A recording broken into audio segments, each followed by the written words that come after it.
कि भाई जब तू अपने माँ बाप, पत्नी और बच्चों का नहीं हो सका तो मेरा कैसे हो सकता है। राधा स्वामी पंथ घर में रहकर कमा कर खाने का मार्ग है। ये रास्ता दिल से होकर गुजरता है। ये प्रेम मार्ग है जिसे पशु पौधे सभी जीव जंतु मानते हैं। ये व्यवहारिक धर्म है, सार्वभौमिक धर्म है जो शाश्वत धर्म और धर्म में हकीकी से हमें रूबरू करवा सकता है। और प्रेम ही वह सीढ़ी है जिस पर चढ़े बिना न तो संसार बनता है और न ही अध्यात्म बनता है। लेकिन अध्यात्म वह नहीं है कि नाम ले लिया और कह दिया कि मैं तो बड़ा आध्यात्मिक हूं। अध्यात्म वह है जो व्यवहार में उतर जाए। केवल सुबह शाम ध्यान में बैठने से अध्यात्म नहीं बनता। हमारा व्यवहार कैसा है, हमारी रहनी कैसी है, उसी के आधार पर हमारा अंदर का रास्ता चलता है। दिन भर हम अपने आचार विचार और व्यवहार से जो संस्कार अपने मस्तिष्क पर अंकित करते हैं, ध्यान करते समय वही संस्कार हमारे सामने आते हैं। यदि हमने क्रोध, ईर्ष्या, द्वेष और निंदा के संस्कार जमा किए हैं तो हमारा मन ध्यान में नहीं लगता। हमारा मन चंचल रहता है, भटकता रहता है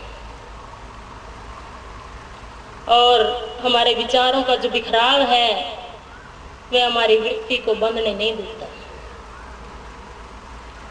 लेकिन यदि हम प्रेम में रहते हैं, हमने प्रेम, दया, करुणा के संस्कार अंकित किए हैं,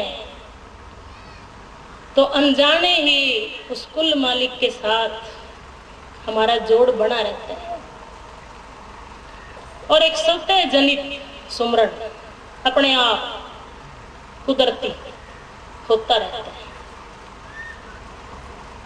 और यदि हम ऐसी रहने के धनी हैं तो ध्यान में बैठते ही हमारी वृत्ति बंध जाती है और प्रकाश और नूर के रूप में खिल जाती है और खुदा का बेहरफा कलमा निरंतर सुनाई देने लगता है। कबीर साहब कहते हैं, शब्द निरंतर से मन लाग्या, मलिन वासना त्यागी, उठत बैठत कबहु ना बिसरे, ऐसी ताड़ी लागी। लेकिन उसके लिए हमें अपने अंदर विशालता लानी होगी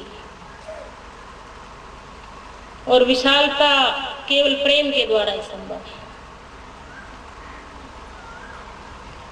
प्रेमी व्यक्ति विनम्र होता है, उसके अंदर अक्षमा, दया और सहनशीलता होती है। वह अपने पराये का भेदभाव नहीं करता, उसकी दृष्टि बड़ी विशाल होती है और सबके अंदर उसे मालिक दिखाई देता है। हर जगह उसे मालिक ही मालिक दिखाई देता है। अब कैसे हो हमारी दृष्टि विशाल और कैसे हमारा दिल खुले, इसकी शुरुआत हमें अपने घरों से करनी होगी। मेरे सतगुरु कहते थे कि सुबह उठकर मुट्ठी, 2 मुट्ठी या 2 दाने, जैसी आपकी गुंजाइश हो, पक्षियों को डालने चाहिए। इससे हमारा दिल खुलता है।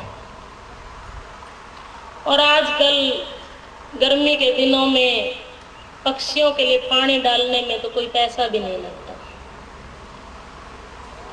लेकिन इससे हमारे अंदर प्रेम का संचार होता है, एक दया भाव पैदा होता है, करुणा आती है।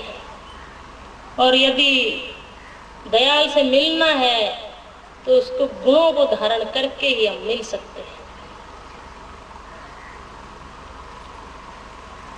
मेरे सतगुरु एक बात और कहते थे कि माता पिता पृथ्वी और आकाश के सभी देवी देवताओं से बड़े हैं और उनकी सेवा करने से समस्त देवी देवता प्रसन्न हो जाते हैं। लेकिन हम क्या करते हैं, जब तक माता पिता जीवित रहते हैं तो वे रोटी कपड़ा जूते उनके लिए तरसते रहते हैं, और जब उनकी मृत्यु हो जाती है तो फिर उनकी बरसी मनाते हैं, उनके नाम पर मिठाइयां बांटते हैं, शाल दुसाले बांटते हैं। ऐसा करके हम स्वयं को धोखा देते हैं, केवल अपने अहंकार की पुष्टि करते हैं हम, और अपने आत्मा के ऊपर एक आवरण और चढ़ा लेते हैं। मैंने ऐसे कई बुजुर्गों को देखा जो जिंदगी भर तो फटे पुराने कपड़ों में रहे, और जब उनकी मृत्यु हो गई, मृत्यु के पश्चात उनके कफन के ऊपर अच्छे अच्छे कपड़े डालने के लिए परिवार वालों में होड़ लगती हुई देखी मैंने।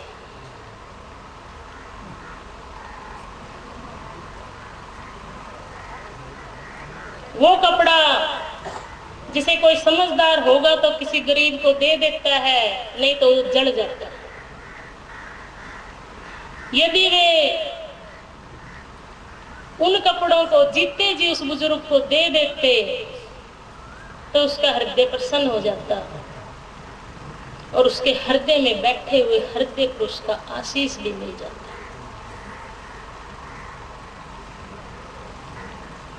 लेकिन इसके साथ मेरे सतगुरु बुजुर्गों के लिए भी एक बात कहते थे कि यदि बुजुर्ग चाहते हैं कि घर में उनकी सेवा हो तो वे सुबह शाम दोनों समय ध्यान में जरूर बैठे, चाहे थोड़ी देर के लिए ही सही, और अपने बच्चों की बुराई कभी न करें। बुराइयां हो फिर भी बुराइयां न करें, उनकी गलतियों को नजरअंदाज करके अनदेखा करके उनके प्रेम को उभारे, तभी जिंदगी का ये पड़ाव शांति से बीत सकता है। पुराने जमाने में कई परिवार एक साथ रहते थे, लेकिन आजकल ऐसा क्यों नहीं है? क्योंकि हमारे दिल बहुत छोटे हो गए,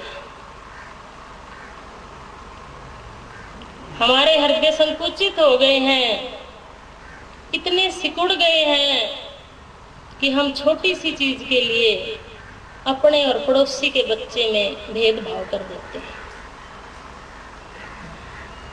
दो बच्चे खड़े हैं, उनमें से एक को चीज दे देते हैं और दूसरा बच्चा खड़ा रह जाता है, और फिर हम पूछते हैं कि हमारा ध्यान क्यों नहीं बढ़ता। हमारा